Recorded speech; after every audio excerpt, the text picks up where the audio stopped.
not to say that I walk through every day of my life with faith, because I don't. I'm a nervous Nelly a lot about a lot of things, right? Because I want my life to go well, but underneath all that has been this growing sense of like, there is something beyond. I mean, when you hear the stories of near-death experiencers, and now I've heard them from dozens and dozens of people, and many of them now have become my friends. So it's very real to me.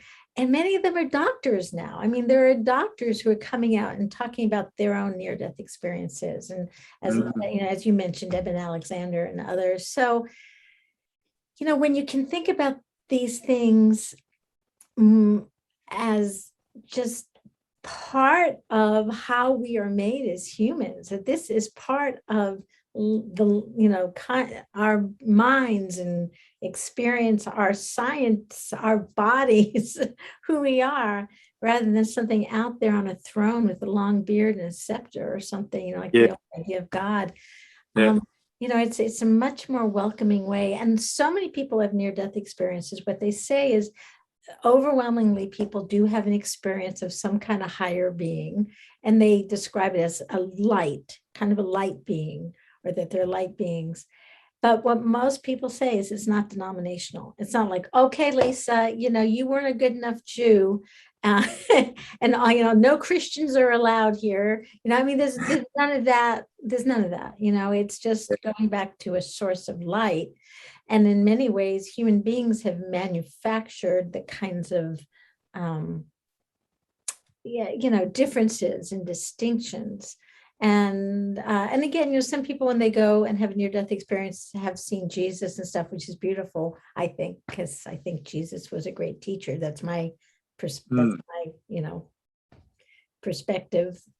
And it's not necessarily the right one, but it's mine.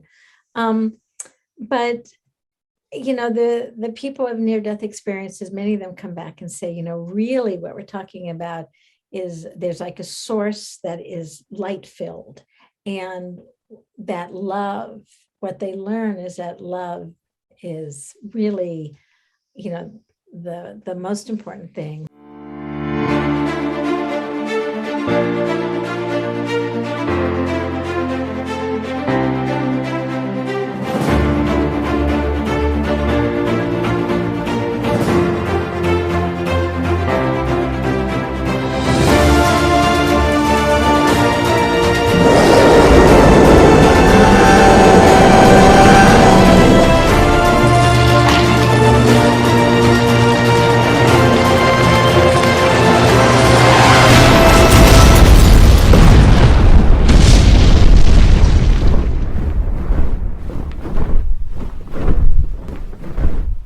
Good morning, everybody. Welcome to the portal.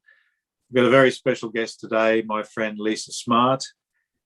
She's got an MA. She's a linguist, a book coach, and a writer. And she's the author of a fantastic book called Words at the Threshold, which is how I actually met her when I first discovered this book. The full title is Words at the Threshold, What We Say When We're Nearing Death. I'll have links in the description below where you can buy the book. You can see it up there behind Lisa, and this is it. I love books. It smells good too. I like books that smell good. And this book is about Lisa's, or it sort of flowed out of Lisa's Final Words project, and I'll also put the link to that below, which was an ongoing study devoted to the gathering and interpreting of the mysterious language at the end of life.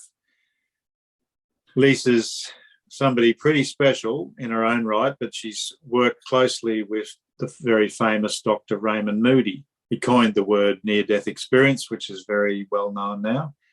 She's been guided by his research into language, particularly unintelligible speech. Lisa and Raymond have co-facilitated presentations about language and consciousness at universities, at hospices, at conferences. And Lisa, as an author, has also written a number of other works, including Cante Bardo, Veil, Diet for a Broken Heart, and Lessons in Lullabies. So welcome, Lisa. Hey there. Hi. Good to be here. Yeah, good to have you. And I've been really looking forward to this. Your book inspired the heck out of me when I first read it, and having been a nurse I'd had some experiences of, dying words and the fascinating field of people in that stage of life. And a lot of people don't really ever get that close to people who are passing away. So firstly, I wanted to talk to you about the Final Words Project and find out what it is.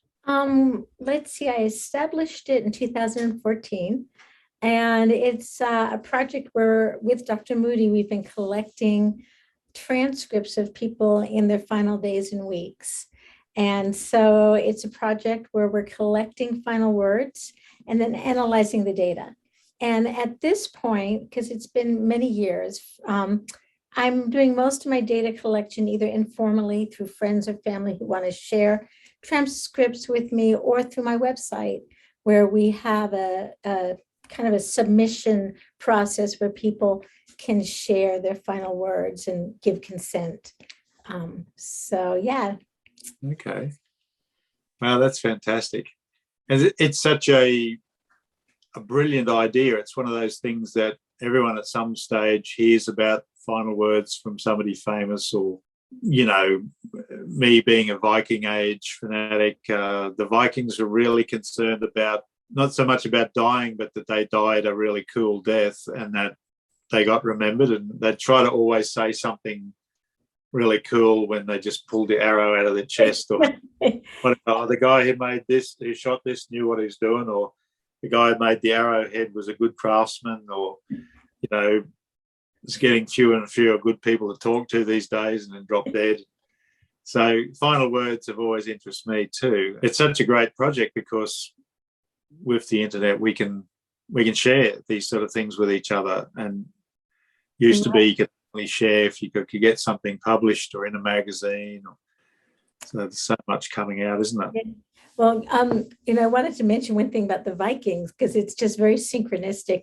Dr. Moody, Raymond Moody, and we talk maybe once a week, just check in and so forth. And he said, "Oh my God, I've got the greatest book for you." And I said, "Okay," because we share books together, and it's about Vikings. Really? And a part of it has to do with the final words of Vikings, because just as you said, apparently it was truly part of the cultural thing that those last words were important, considered very important. And so it's funny, he just mentioned, I said, "Vikings, huh?" I think I might know someone who might be interested in that, because I know a little bit about your interest in Vikings. So anyway, just I'll let you know after I finish reading the book, and maybe I'll share it with you. I don't have the title in front of me, but you're spot on about what you said. Oh, isn't that great? That is synchronistic. And I'm just thinking, I've been trying to think, how can I make a program about Vikings for the Portal channel, and you just gave me the idea. That's a perfect idea. Great, there's a lot of dying and final wordsing in the Viking sagas, which I read in Icelandic and English. Yeah, that's really cool.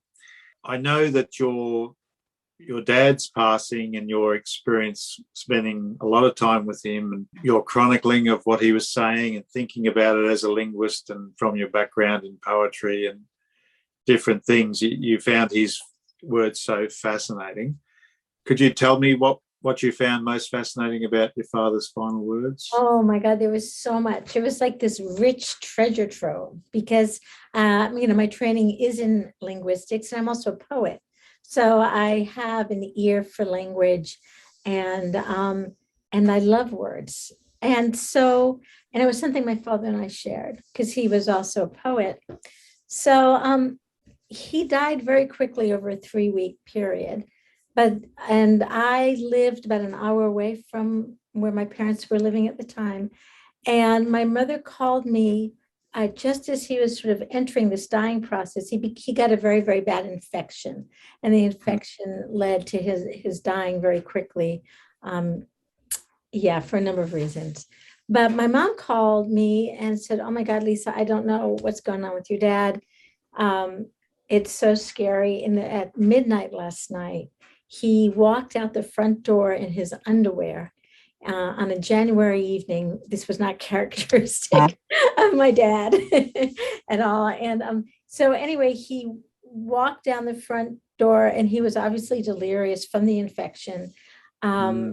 And possibly from some other meds he was taking. But as he was walking down, he came upon some cops, policemen, and he said that he was going to the big art exhibition with all these boxes in his hands. Well, he had no boxes. There was no art exhibition, but my mother, who was an artist, had many art shows during their 56 years of being married. And often he would carry boxes for her. And so those were the first words that I heard. And they intrigued me right away, that he announced this big event. Of course, I was concerned about him as a daughter, but as a linguist, my ear was, I was curious about what was going on.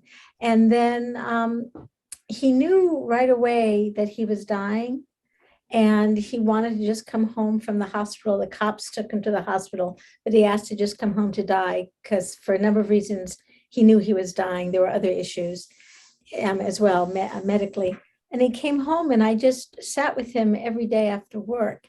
And the things he said were incredibly surprising to me. In part, my dad was a skeptic, trained PhD psychologist, and really trained through kind of a very scientific lens.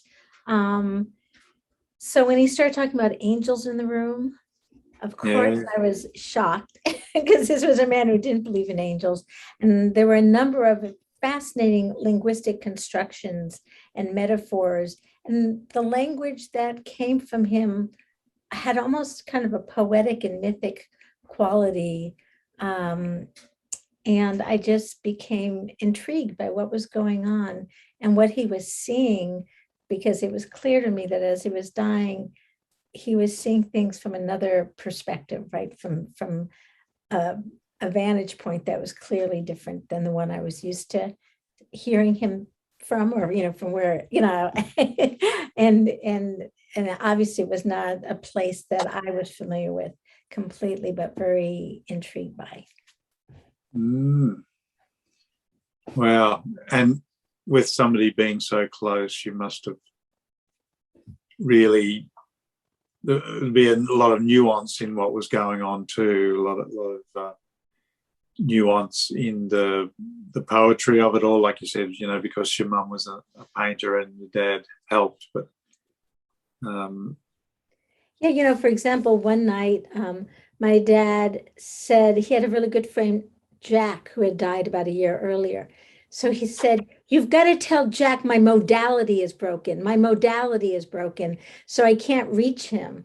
And I thought, modality, that's so interesting, because it was almost like he was talking about a modem being broken, because modems involve, connecting us. But at the same time, modality is our life, our sense, the modality that he was living in, right? This sort of plane of existence, or this modality, and it was broken. So there were so many phrases like that were really invited my curiosity and made, and yes, he was delirious. Yes, he was taking some meds.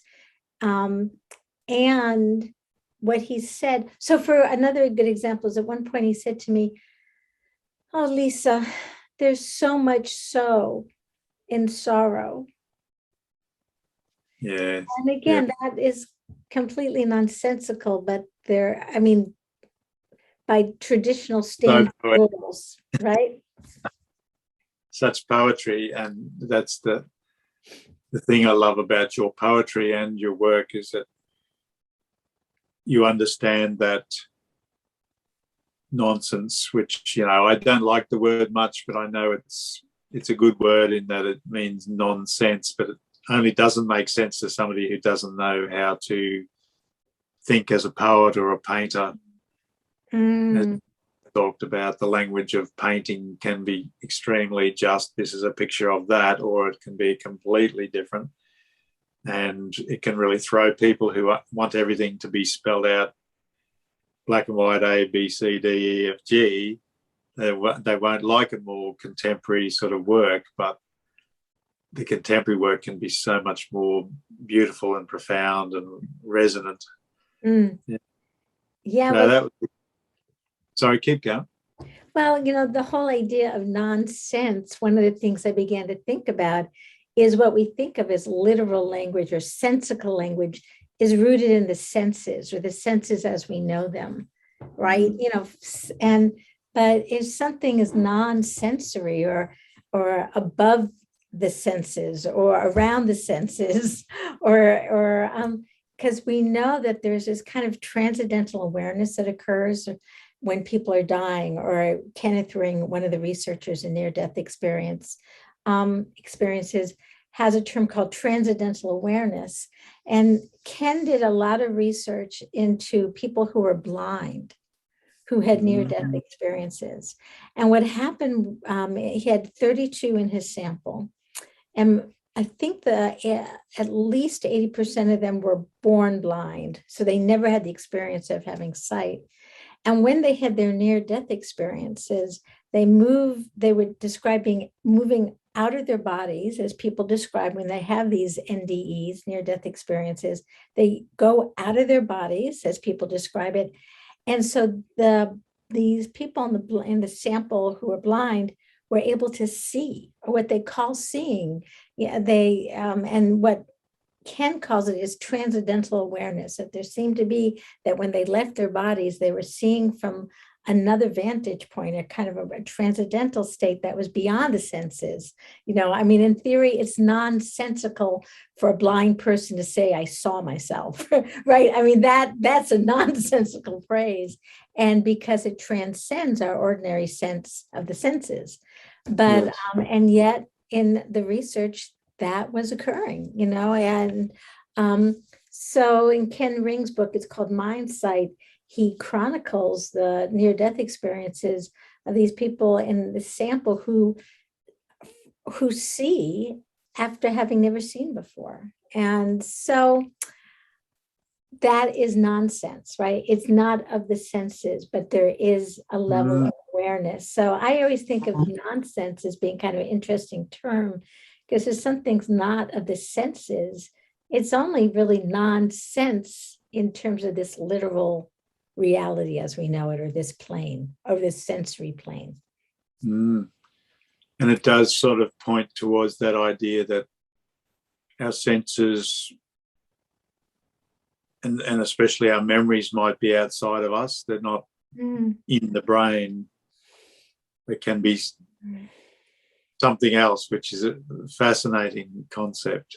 To try to imagine how a blind person views seeing colour and shapes and all the things we take for granted, it's astounding, really, isn't it? I'd really like to read that book too. That's another one that I might get. I'm going to keep you busy, David. Yeah. I'm sending you some books. Yeah, so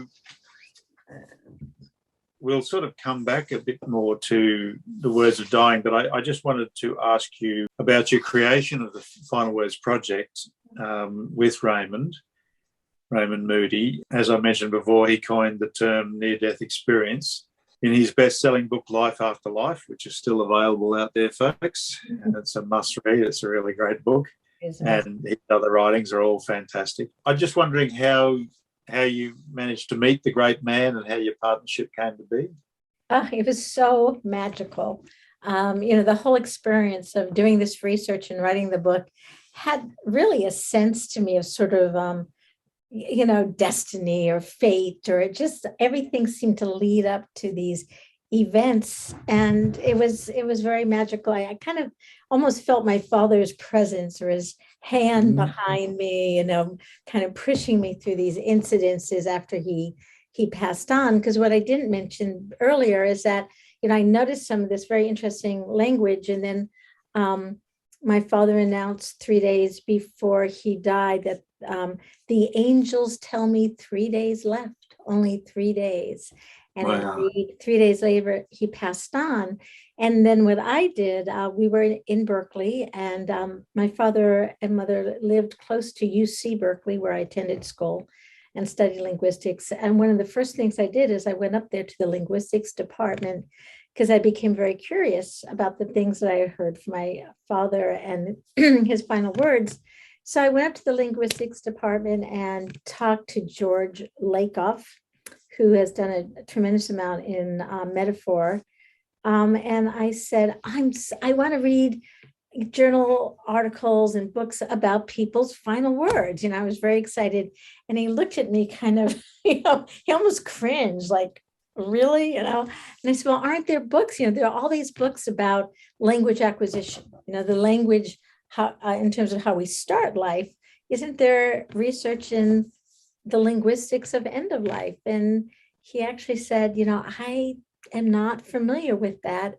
And then, of course, he expressed concern about the ethical issues with it. But I was just, I just want to know, there's got to be something out there. So I began combing through all these journal entries and so forth, and articles in the library at Berkeley, and I found almost nothing. So I became obsessed, and in the whole idea of what language, the connection between language and consciousness and death and dying. So I read every book I could get my hands on. Well, of course, one of them was Life After Life by Dr. Moody that I had read when I was 17. So I reread the book. And this must have been about 2 months after my dad died. And then I was at Temple one day, and my mom introduced me to one of the congregants who was a good friend of hers. And he asked how I was doing in light of my father's passing. And I said, I'm hanging in there, but I've become really obsessed with final words. And then he said, well, and I told him all the books I'd been reading, just finished Dr. Moody's book. And he said, well, what a coincidence. Raymond and I are going to be teaching a class in Alabama together in a few weeks. And why don't you come? And I said, well, how much is it? And he said, $2,500. And, I was a school teacher essentially at the time. I was doing some teaching and didn't have a lot of money. And I said, well, let me just see if I can do that. Well, of course, 3 days later, my tax refund arrived for $2,100 or something, very close to it. So I just went for it and jumped on a plane, and I flew out to Alabama, which is where Raymond lived at the time, at this really beautiful retreat center. It was a 5-day class with Wisdom University. And it was I think there are only 15 of us. And I'll never forget when I walked in, I saw Raymond Moody. He had a striped shirt, like navy blue and white striped shirt, and high top sneakers and a diet soda. And, I knew this guy had sold millions of books. He was on Oprah Winfrey. This guy was famous and had every reason in the world to be, a snob and, just based on the huge impact that his book has had. But he was the most humble and sweetest person. And on the 4th day, we were talking about all kinds of topics, but on the 4th day, he wanted to talk about language and the near-death experience and dying. And he said, I've been looking for someone who has a background in linguistics who might want to research final words with me. And I went, oh, really? My goodness. No, really, I was like, holy camole. And so after class that day, I said, I'm your person. And at the time, I lived in California. I had a great full-time job, actually. And I just gotten a new job, actually. And I lived in Napa. I had a very cozy career and life there. But something in me said I had to work with this man. So he invited me out to the Southeast. He lived in Alabama. I ended up moving to Georgia, where my ex-husband was from. And I just, as an act of faith and maybe a little bit of insanity,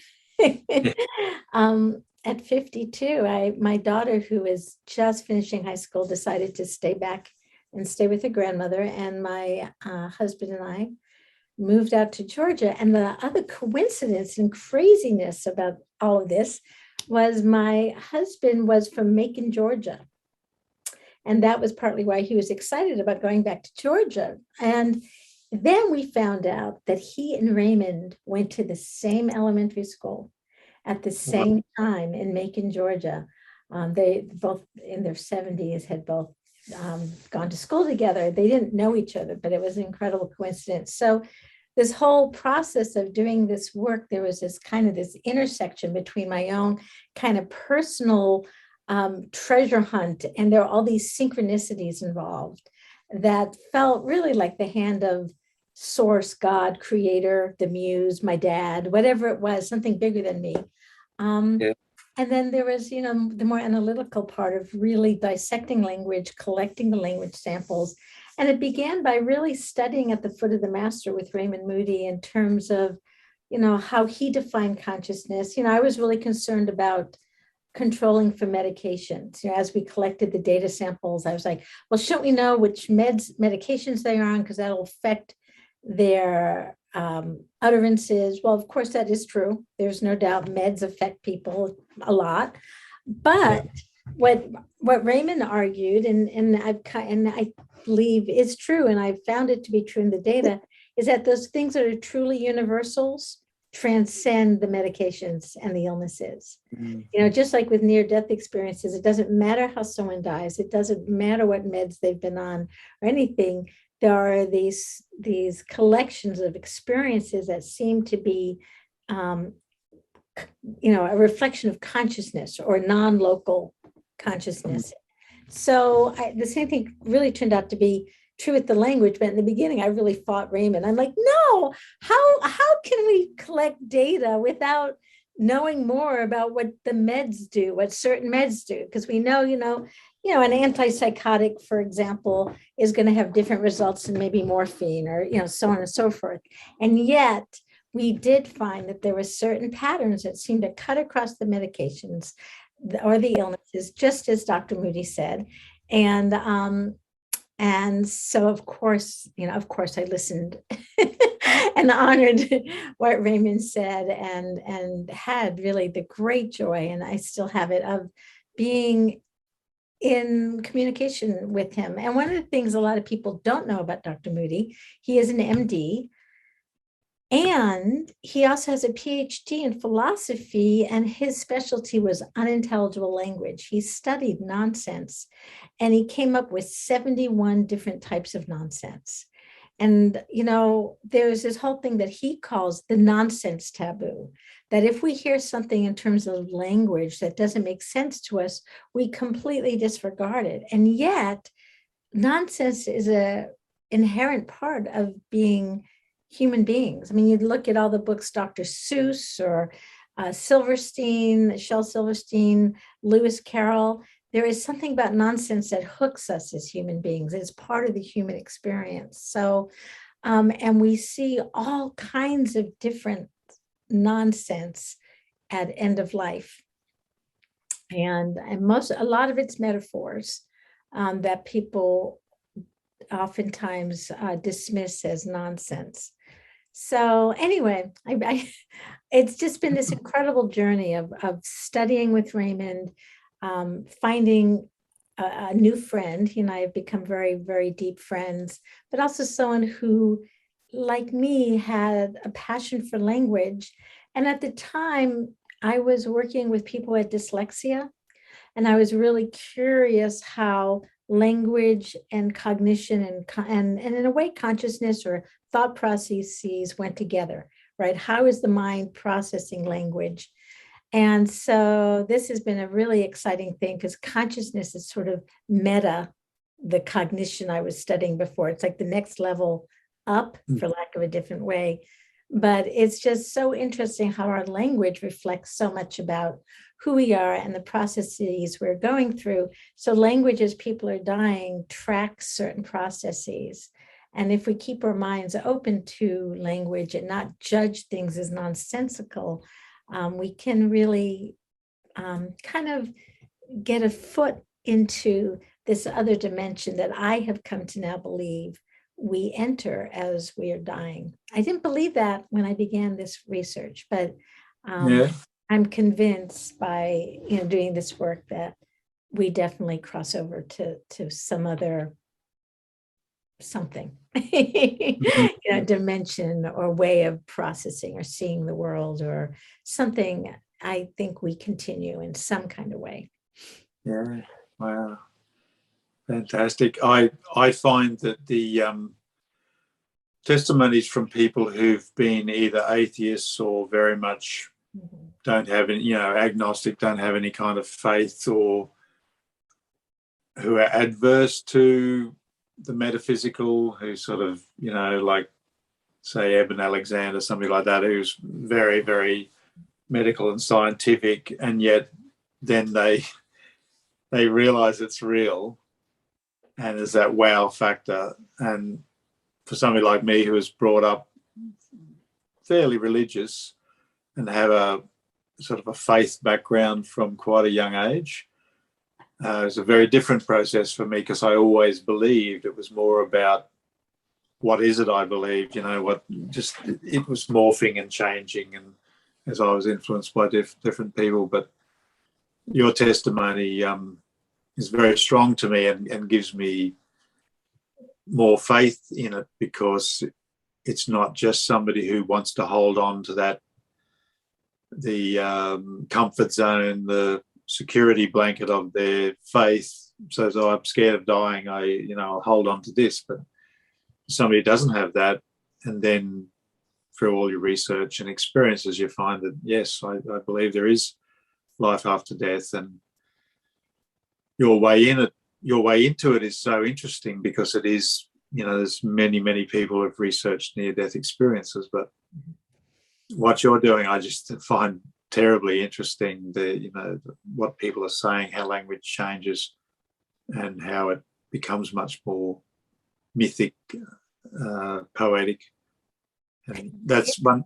Yeah. And, we think, what you were talking about, one of the main patterns that we see is, and this was also documented in a really wonderful book called Final Gifts by two hospice nurses, but people start talking about taking a trip somewhere. And, the question I have is, why that metaphor, if there isn't some truth to it? That the metaphor that comes up over and over again, people start talking about taking planes or buses or trolleys or cars or, or boats to somewhere, right? They're going on a journey. Why is that the metaphor that we see and cross linguistically? Because when I've collected from other countries and other languages, same thing of some kind of travel. Now, why that metaphor if it's not true? Why wouldn't the overall metaphor be planting a garden, right? That's not the overall, the overwhelming metaphor that we see, or one of them. It is this thing about going home. We hear a lot about going home, and we hear a lot about going on the trip. And the trip, oftentimes, the form of transportation people use somehow has some kind of personal connection to their lives. And what's also interesting to me is only one person, and just barely out of all the samples, and I've had now 2,000 utterances that we've collected, but only one person has talked about taking a trip walking. Everyone else, there's been some other kind of agency, right?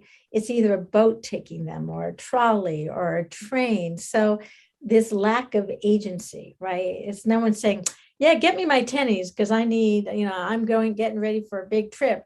People say instead, the boat's coming, the train is coming, and the common thing might be something like, the train is supposed to be here, but I'm standing on the platform and it hasn't come into the station yet. And you'll see over time, people will have a metaphor that evolves and progresses as they get closer to the threshold. Not always, but often. And that boat metaphor just resonates with me. I'm just thinking about, Charon, the boatman across the river Styx. And there's that song, which is probably referring to the same thing, don't pay the ferryman. Oh, yeah.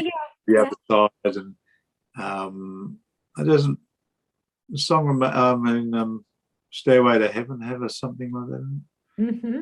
But, it's a very common theme, isn't it? The boat that takes us across. Even there's a biblical reference to being carried across the River Jordan. I don't know if that's actually scriptural or more a later thing about Jesus carrying you on his back like a lamb across the river, or maybe it's Sunday school, something like that. But yeah, that's really, I've never thought about that. That journey, it's definitely what it is. We certainly go to another place.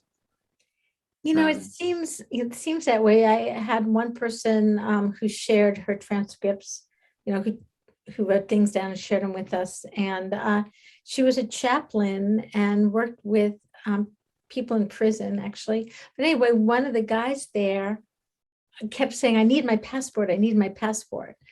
And, you know, the staff was like, "Help us, chaplain. What the hell is this person talking about? He needs his passport." You know, because they were thinking, of course, like many of us do, literally.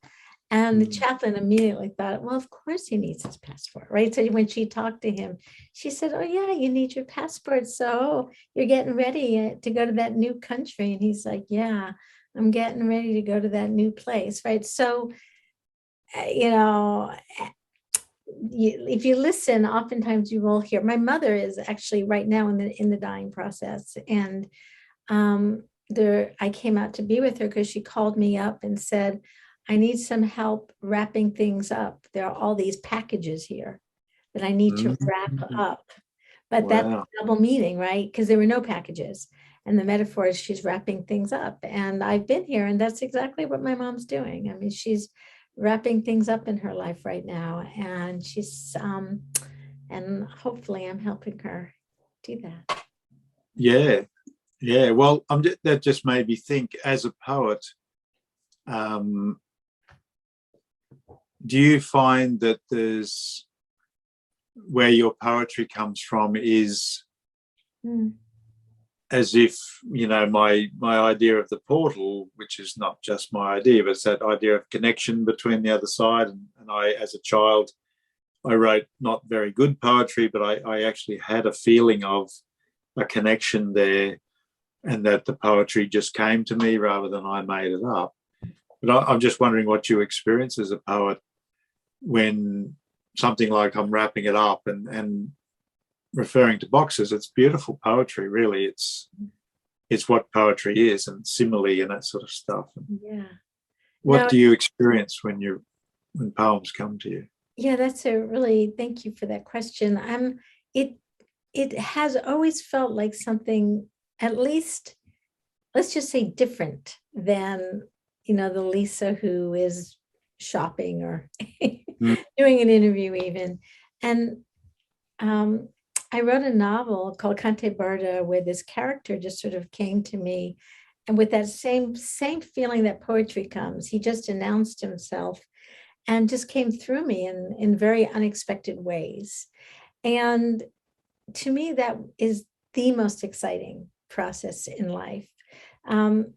And even before the Final Words project, I had said earlier, I didn't necessarily believe in life after death or consciousness continuing, and I didn't.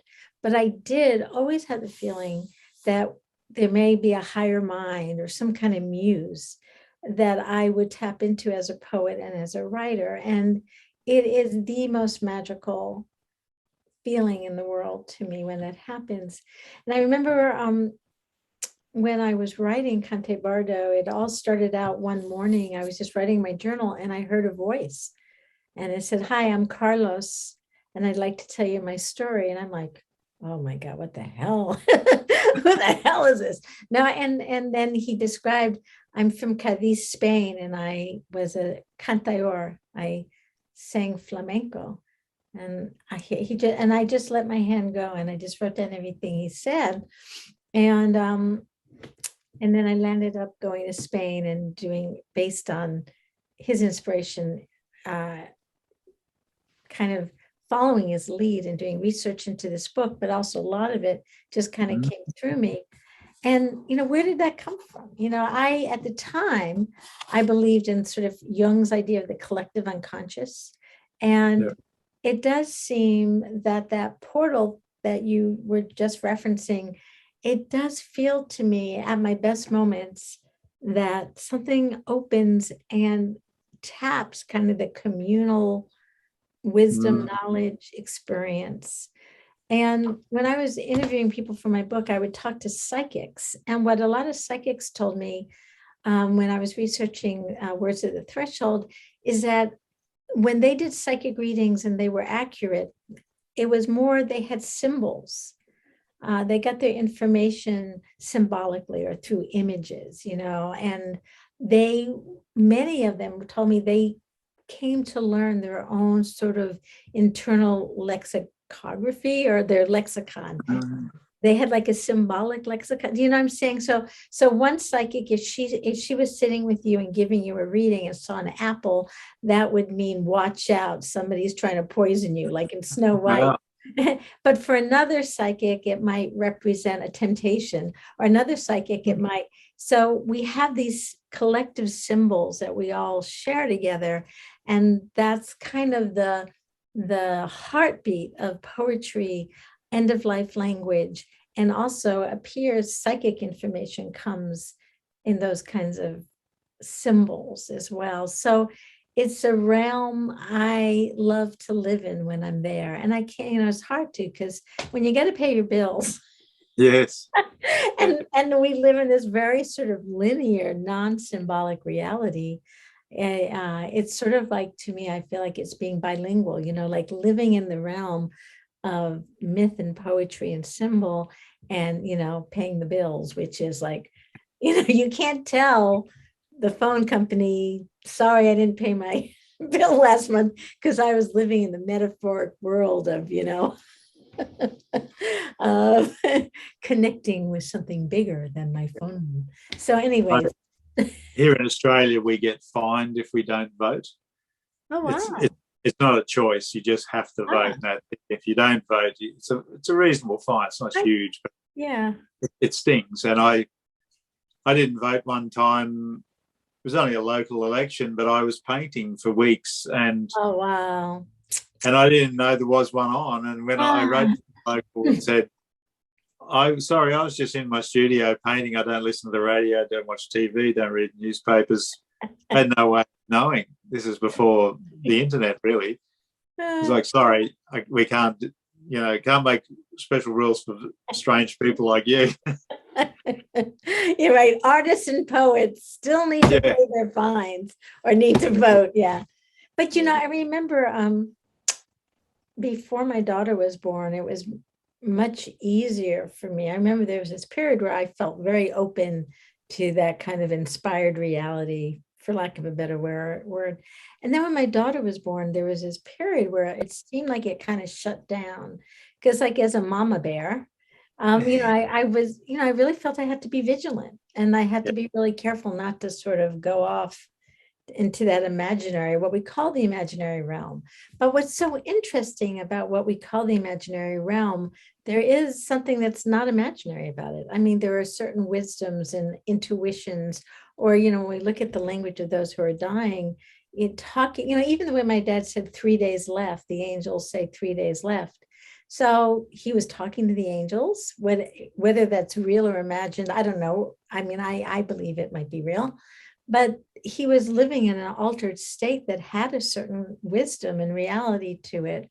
But it's very hard to balance the reality of that other plane with the realities of day-to-day life. Or I find it hard.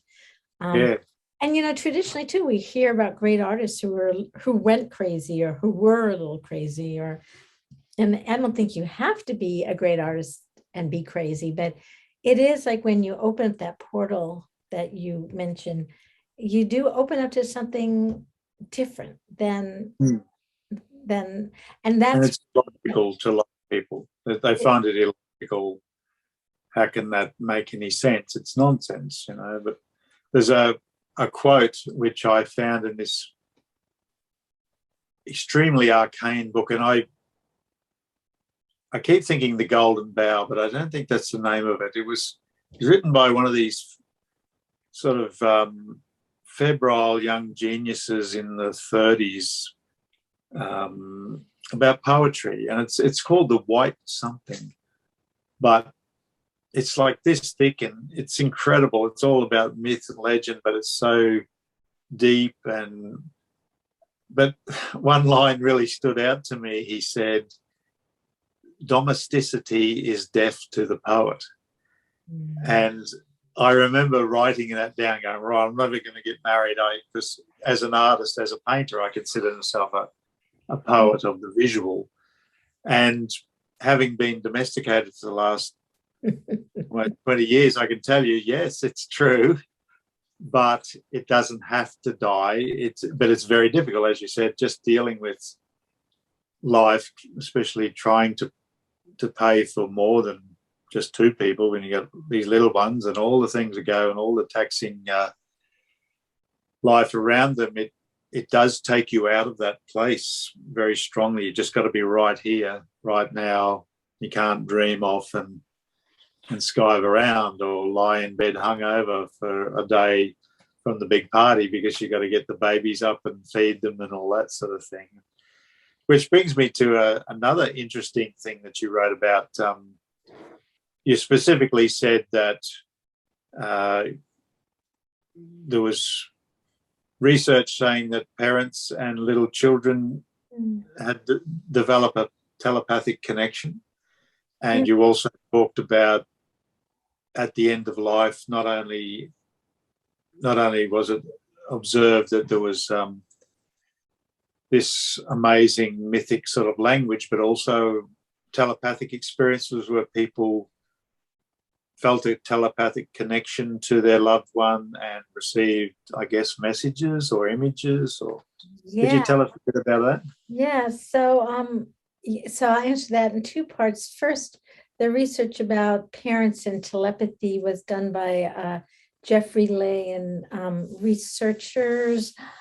I forgot which university, but it was by Dr. Jeffrey Lay. But and that's an intuitive, we all intuit that parents and children are somehow connected intuitively. And in terms of death and dying, there's so many stories where, people have dreams of their dying loved one, and there's communication where back and forth, they're communicating in some way. But the ones that were most striking and common, let's say I was dying and you had gotten in a car accident, but no one told me because I was dying. They didn't want to upset me. And you had been in a car accident and died. I would report, oh my God, David just died. Or I can feel David now standing next to me. Did he die in a car accident because he's with the others? Or they in some way identify that they knew something dramatic, especially if they crossed over, happened. And also there are clear communications between people psychically as people are dying. One of the things happened with me actually is more like a shared death experience, which is something another term Dr. Moody coined, where I was in my home in Napa and it was 3:15 in the morning and I woke up and the room felt really crowded. You know, that feeling where it feels like there are people in the room, you can just feel presences. And I woke up my husband, I said, do you feel all the people in here? It's like it's the air, it's thick with presence. And of course, he's like, go back to sleep, honey. And I'm like, I wonder if my dad is dying now or something, because I just feel these people. And then I remember looking back at the clock, and I think it was 3:26, those red numbers flashing. And I went back to sleep. So the next day after work, as I did every day, I drove to see my dad. And I came up the stairs and I asked my mom, how's dad doing? She said, well, he's okay. But the weirdest thing happened. At 3:15 in the morning, he woke up and said, there are so many people here. Will you please tell these people I can't talk to them all? The room is just crowded with so many people. So, and we know that when people die, they start experiencing having more people in the room. That's a very common thing that people talk about, is how crowded the room gets. But here I was close to 70 miles away from my father, and I had this experience that he was having at the same time. So that is clearly some kind of telepathic thing now between my father and I, or something was going on, right? And it's also what Raymond calls a shared death experience. And and is not that uncommon and occurs a lot in dreams, and then of course, one other quick story in this vein is one woman I interviewed shared this really lovely account of she and her mother had this wonderful connection. They loved talking and chattering together and just had the kind of mother-daughter relationship, we all kind of hoped for, where they're very close. Well, her mother became very, very ill, was close to dying, and really couldn't communicate anymore, and was almost in a coma-like state, just about, very internalized. So the daughter just sort of came to peace with it and decided that what she was going to do is sit and meditate and pray while her mother sat beside her and just imagine sort of communicating with her mother. So she came in one day and sat and just really opened up her heart and imagined talking to her mother, and was just kind of in her mind chattering away. And then the nurse comes in and kind of woke them both out of this sort of silence. And the nurse says, "Everything okay?" And the mother was like, "Yes, I'm having the most amazing conversation with my daughter." Wow. So, we communicate on many levels. And I think we've only just begun to understand. I won't say too much more, but one more piece in Madeline Lawrence's work on coma survivors. There's many reports of how while people are in comas, and it appears they're completely not with us, they are actually keenly aware. And one person reported knowing that the doctor and the nurse, knowing telepathically, they were having an affair. And she later found out that was actually true. So, our consciousness does surprising things when we're not, writing bills and going back to, the ordinary normal events of our days. Our consciousness is really something much larger than what we may think. Yes, that was great. I really, listening to you talk, and I, of course, my own thinking over many years, but I marvel at the pig-headedness of people, that they still say this is not possible. There's no such thing other than what I can bite or touch. They just say this is all poppycock. It flabbergasts me that people can hold it off so strongly. And it always seems like fear to me when I see the really confirmed there's nothing except an organic chemistry, physical manifestation that just goes away, and that's the end of it. I don't know why one would be so scared of knowing that it wasn't just that. To me, the terror is that it is just nothing, and I would be prepared for that, except life has just kept on throwing me proofs that it's not like that. Yeah, no, that's been proof. Yeah. Now, your time's very valuable, so we won't carry on. I could talk to you all day, as you know, but I just wanted to talk to you about your new book that you've got in the works. If there's anything you could tell us about what it might be about, or the sort of research you're doing. Yeah, it's evolved some in the last few months, but as I said, my mother is dying, and her dying process has been very, very different than my father's, which has been a great blessing, because I got to find out how little I know. And oh my gosh, how little I know. And someone said to me recently, one of the hospice nurses said she feels that death is one of the ways that God reminds us, keeps us humble, because they were talking how even as a hospice nurses, even after working with so many patients, they said that actually my mother has just like surprised them, and they're completely baffled by the way she's dying. So, but one of the really important themes for me in the book is my mom and I had a very difficult relationship. And, like a lot of relationships, parental relationships, there were some difficult things, and very difficult things that happened. And because I had a lot of the kind of training and experience with the final words work, and because of what I have come to know about my near-death experiences, I feel like I've been able to enter into her dying process with tools that enable me to connect with her in ways that I couldn't have connected with her if I didn't have those tools. And what's happening is there's so much healing. I cannot even tell you the healing that has occurred, some of it using kind of the metaphoric model or kind of framework of end-of-life language, but some of it also, my mother does not really believe in an afterlife or God. And it's been really this beautiful process of exploring her what she calls her adventure, dying.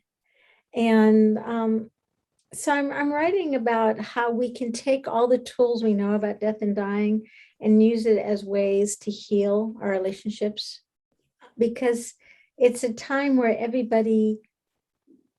everyone involved wants to heal. You know, those who are dying, it's very rare that the words they have for their loved ones are mean-spirited. You know, usually the words of forgiveness. So it's a great time for healing. So the book tentatively is about that. However, some big questions have come up more recently. So the book might go slightly beyond that container. You know, my mother's looking at assisted suicide right now and asking herself, I can't really be involved with that. It's just too hard for me as a daughter. But she's questioning, she's ready to die and her body isn't quite ready. So we're looking at it. And then the other question we're looking at is she had been paying on long-term care insurance for 30 years.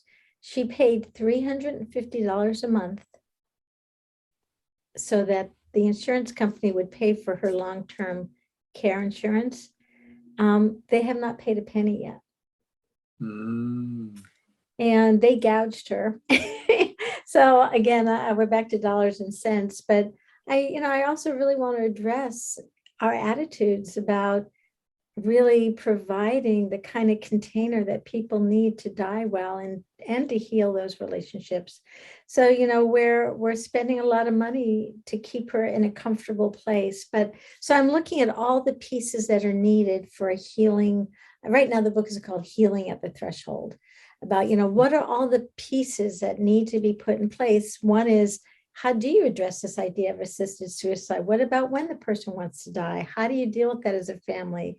How do you deal with these questions? So, but I also feel like I feel more in love with my mother now than I ever have, because we've been able to work through so much. And without the tools that I've gathered in the last 10 years, it would not have happened.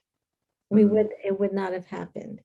And I am so grateful to my research and to Dr. Moody and to all the people I've met, all the near-death experiencers who gave me a context and insight into dying that selfishly in this case has allowed me to let my mother know that she was a brilliant mother and a wonderful mother.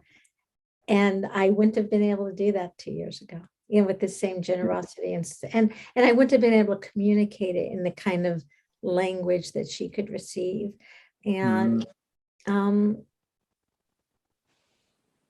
it's, you know, in the end, what matters is love, right? In the end. And so, you know, that I can let go and say goodbye to my mother with deeper love than I could have before makes this research so much more invaluable. It's not just a book on a shelf. It's so I want to give people that experience with the people they love, because if you can say goodbye with grace and with real sense of completion and compassion, what else is there, right? What else is there? So that's what I'm working on now, and I'm feeling excited about that, you know, about writing. Oh, that's very exciting, actually. And I, having been a nurse and dealt with death, but without your wisdom, just sort of a really young guy thrown into difficult situations. I wish there was somebody like you to give me advice about what I was feeling, even though they weren't my family. I always felt deeply invested in these people who were my patients, who'd become my friends, who'd then die. And I'd go through the process. And I know that so many things in life, like, say, being a parent, you just wish there is good books out there, but, you know, you sort of feel like, oh, I wish somebody could tell me how I'm supposed to do this. And you can look for advice. But I've always thought there wasn't much wisdom about how to deal with this very normal, common subject, but which people go out of their way to deny and pretend is not happening right to the very end. I know. To me, it's a terrible thing to a person's dying and everybody in the family's pretending that they're going to live forever, and it's just absurd. But it's a natural reaction, I guess, because we're not prepared for death. We don't have the mythic structures in our society like we once did, where people just believed that, you know, it was your particular religion or whatever, that was the truth, that was it. Now people feel like if they've lost their religious belief, particularly, it's like, well, what's actually the truth? And often they don't know that people like Dr. Moody are out there, written books. And yeah, I think that's what's so wonderful about Dr. Raymond Moody's work, and hopefully I've done a little, even a fraction of what he did in terms of talking about this stuff more in an evidence-based way or scientific, so that those of us who are not comfortable, I mean, I do believe now in something, a higher power source, but that's not my natural, that was not my predominant. I was raised to be an intellectual. I mean, in my family, neither of my parents believed in God. Though my mother just about 10 days ago told me she had her first encounter with God, and his name is Herb. Just so all of you know, in case there's any question about that. But anyway, which I think is lovely. But, when you can step into some kind of awareness, that consciousness continues in ways that are not just faith-based and dogmatic. I mean, and again, I think religion's wonderful, so I'm not criticizing any religion, but some religions, you feel trapped into a belief system. And what's so great about coming into the whole consciousness studies more in terms of scientific and research-based and evidence-based information, you can kind of let go of any of the dogma if it doesn't serve you well. And for a lot of people, it's served them very well, and it's beautiful. I certainly think that's wonderful. That's what it's there for. But for those who didn't have that experience of religion, it's just great to have another way to make your way into the kind of comfort. And it's a way of seeing things that enables greater healing and peace at end of life and all parts of life, right? And that's not to say that I walk through every day of my life with faith, because I don't. I'm a nervous Nelly a lot about a lot of things, right? Because I want my life to go well, but underneath all that has been this growing sense of like, there is something beyond. I mean, when you hear the stories of near-death experiencers, and now I've heard them from dozens and dozens of people, and many of them now have become my friends, so it's very real to me. And many of them are doctors now. I mean, there are doctors who are coming out and talking about their own near-death experiences, and as you mentioned, Eben Alexander and others. So, when you can think about these things as just part of how we are made as humans, that this is part of our minds and experience, our science, our bodies, who we are, rather than something out there on a throne with a long beard and a scepter or something, like the idea of God. It's a much more welcoming way. And so many people have near-death experiences. What they say is overwhelmingly people do have an experience of some kind of higher being, and they describe it as a light, kind of a light being, or that they're light beings.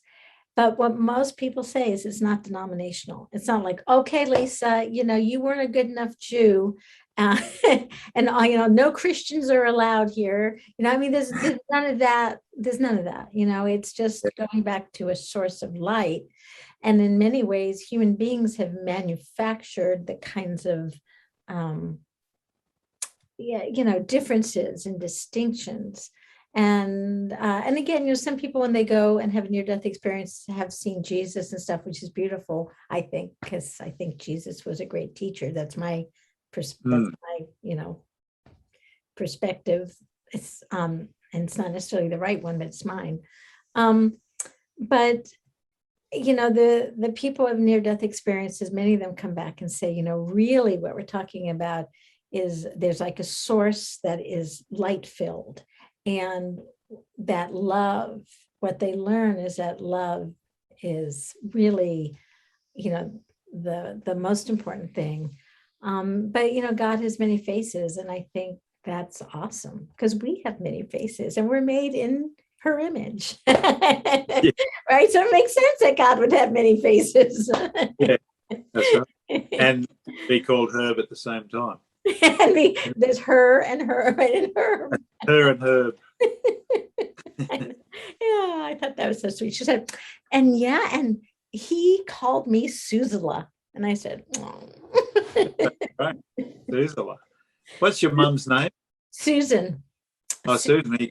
He called her Susela. He called her Susela. And as soon as you said Herb, for some reason, I thought of that Jimi Hendrix line where he says, drink my wine, dig my herb.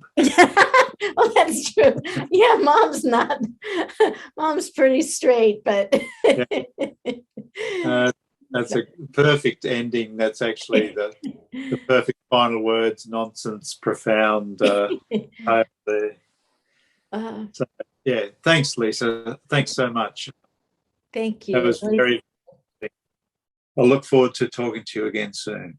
Okay, it was a real pleasure. Thank you. Thanks for your wonderful questions. Yeah.